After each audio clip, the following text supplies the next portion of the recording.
Alô, oi. Muito bem.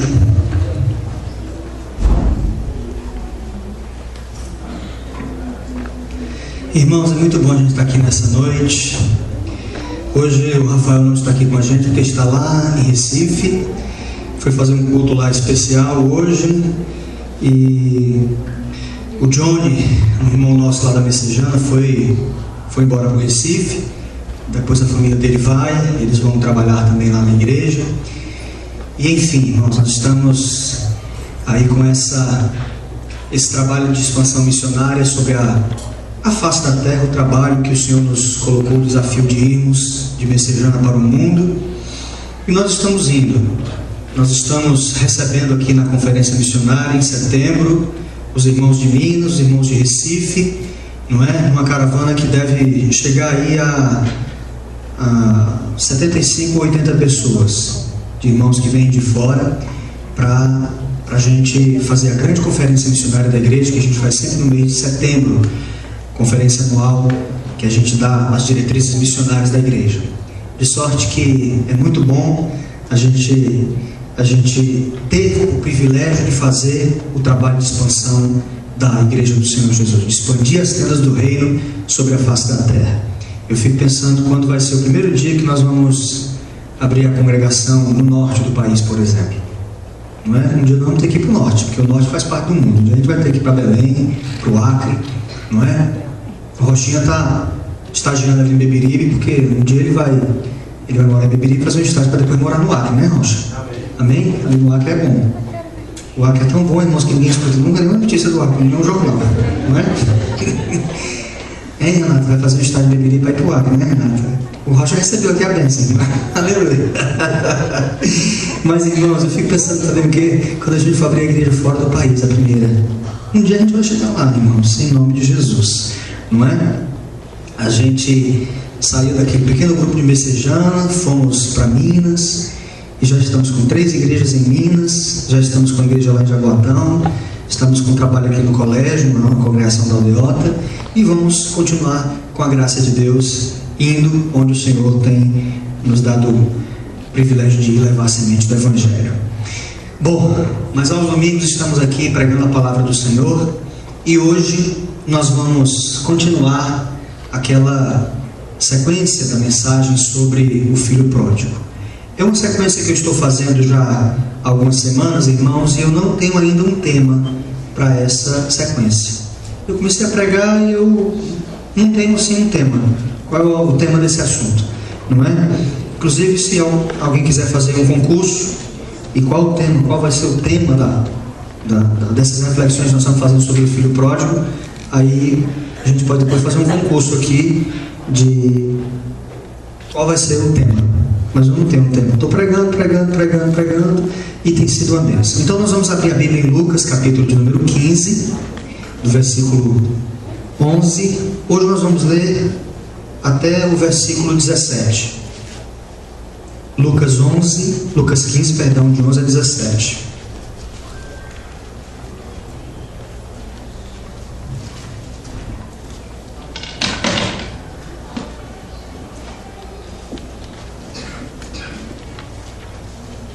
Os irmãos acharam? Lucas 15, de 11 a 17. Amém? Diz assim, queridos, prestem atenção.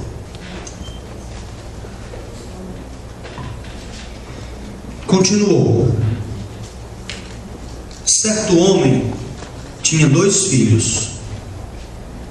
O mais moço deles disse ao pai: Pai, dá-me a parte dos bens que me cabe. E ele lhes repartiu os haveres. Passados não muitos dias, o filho mais moço, ajuntando tudo o que era seu, partiu para uma terra distante, e lá dissipou todos os seus bens, vivendo dissolutamente. Depois de ter consumido tudo, sobreveio àquele país uma grande fome, e ele começou a passar necessidade. Então ele foi e se agregou a um dos cidadãos daquela terra, e este o mandou para os seus campos a guardar porcos. Ali desejava ele fartar-se das alfarrobas que os porcos comiam, mas ninguém lhe dava nada. Então, caindo em si, disse: quantos trabalhadores de meu pai têm pão com fartura, e eu aqui morro de fome. Nós vamos nos deter nesse versículo 17.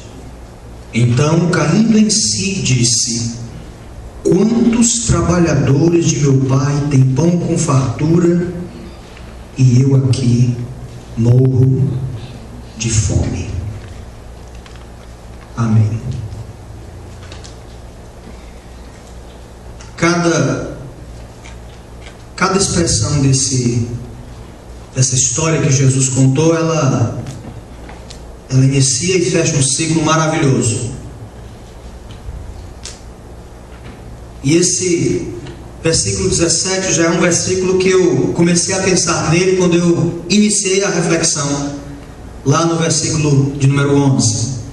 Pelo menos no meu coração eu fiquei pensando, como é que vai ser quando chegar o versículo 17? E eu queria lhe fazer uma pergunta antes da gente continuar. A pergunta é a seguinte: qual é a sua atitude quando você reconhece que fez, ou então que vem fazendo algo errado? Qual é a sua atitude? Vejam que quando a gente faz alguma coisa errada e alguém nos chama a atenção, é até possível que a gente se convença. Mas o melhor convencimento é aquele que é feito por você mesmo. Quando você chega à conclusão de que você fez algo errado. Então, quando você é tomado pela sensação, pelo sentimento de que você fez alguma coisa errada, qual é a sua atitude? Você chora? Você se revolta?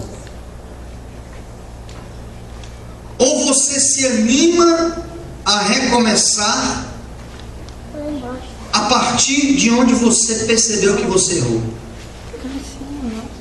Ou então você se assenta naquele sentimento de incompetência: meu Deus, como é que eu fui fazer um negócio desse na minha vida? Cada um de nós tem uma forma diferente de lidar com o próprio erro. Mas eu quero dizer aos irmãos, antes de qualquer coisa, que uma hora, irmãos, nós vamos ter que lidar com o nosso erro. Nós vamos ter que olhar e dizer: que mancada, o que eu fiz da minha vida? Já aconteceu isso com você? Não precisa levantar a mão, nem dizer amém.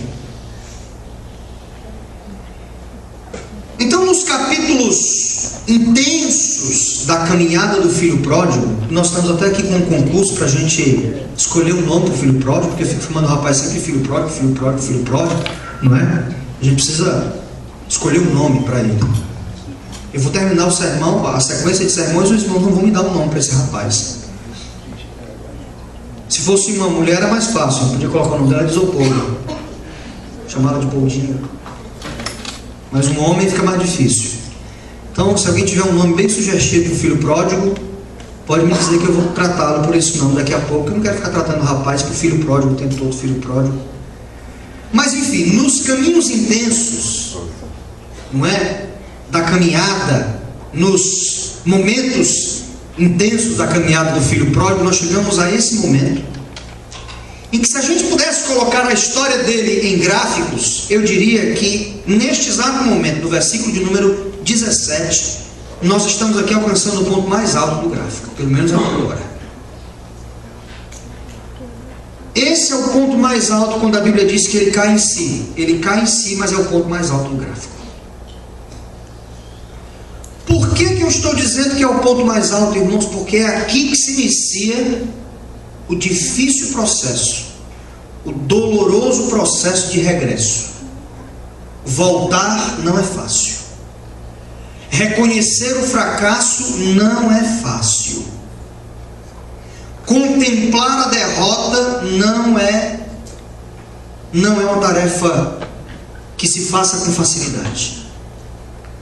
E o pior de tudo é, depois de fracassar, depois de ser derrotado, ter que voltar e só ter um lugar para voltar: o lugar de onde se saiu. Aí é de matar. Então eu queria hoje à noite aqui com os irmãos, levar os irmãos a entender exatamente esse momento e o que foi que aconteceu de verdade na vida do rapaz. Porque olha, todas as vezes que nós trocamos uma marca que nós usamos por muito tempo, sempre que a gente sai de um emprego para outro emprego, ou sempre que a gente troca de igreja, a gente sai de uma igreja para outra, nós precisamos justificar a nossa atitude. E aí nós procuramos pontos de depreciação naquilo que nós abandonamos e virtude naquilo que é novo. Todos nós fazemos isso. Por exemplo, o cidadão gosta do Gol, como o Rocha gosta do Gol da Volkswagen. Aí ele compra o Gol e acha o Gol, sim, o Gol é maravilhoso, que é um carro forte, o Gol é um carro vendável, um carro econômico. Aí ele sai da Volkswagen e por algum motivo ele vai para a Fiat. Aí quando ele sai da Volkswagen e vai para a Fiat, alguém chega para ele e diz: ué, Rocha, eu te conheci a vida toda de Gol. Ele vai dizer assim: não, rapaz, é o seguinte, eu fui para a Fiat porque eu encontrei um carro, queria um carro com espaço interno melhor, eu queria um carro que tivesse também uma vendagem boa, eu queria um carro que tivesse manutenção. Aí ele começa a depreciar o Gol. É que nem o sujeito, por exemplo, estava namorando com a moça, namora com a outra, acabou com aquela, diz: rapaz, eu tive a vida toda, namorou 5 anos com a fulaninha, o que foi que houve? Trocou a Joaninha agora pela Joana d'Arc, o que foi que aconteceu? Eu disse: rapaz, é o seguinte, cara, a Joaninha é uma menina maravilhosa, mas tem um temperamento muito ruim, cara. Você demorou 5 anos para descobrir? Foi, cara, descobri. Tentei ao longo de 5 anos, Joaninha é uma menina boa, mas, sabe, ela tem um temperamento ruim e de vez em quando ela fica com mau hálito, entendeu? Então, e a Joana d'Arc? Não, a Joana d'Arc é maravilhosa, cara. Você vai um mês com ela, sim, mas nesse mês já pude ver que ela é maravilhosa. Até que ele passa o tempo, ele descobre que o temperamento da Joana d'Arc também é difícil, e ele troca por outra pessoa. E a gente faz isso, irmãos, o tempo inteiro. O tempo inteiro nós estamos buscando justificativas para as nossas trocas. A gente gosta da Oi, a gente diz: olha, é simples assim, é fácil, todo mundo tem Oi, todo mundo gosta da Oi, você vai para a TIM. Você fala: eu comprei a TIM, porque a TIM agora com esse negócio do TIM Infinity é maravilhoso e tal. E a ver, porque tem conexão como nenhuma outra, troquei, chega de Oi, chega de TIM, não é? Eu tinha uma amiga, ainda tenho, não sei se mais ela é minha amiga, eu ainda tenho, pelo menos eu acho. Aí ela morava numa casa muito boa. Aí ela resolveu alugar a casa e foi morar no apartamento. Ela com a família. E ela tinha as suas frases prontas para justificar as suas mudanças. Eu cheguei para ela e disse assim: fulana, por que você saiu da sua casa que era tão boa e foi para um apartamento pequeno? Ela olhou para mim e disse assim: qualidade de vida. A casa dela era maravilhosa, irmão.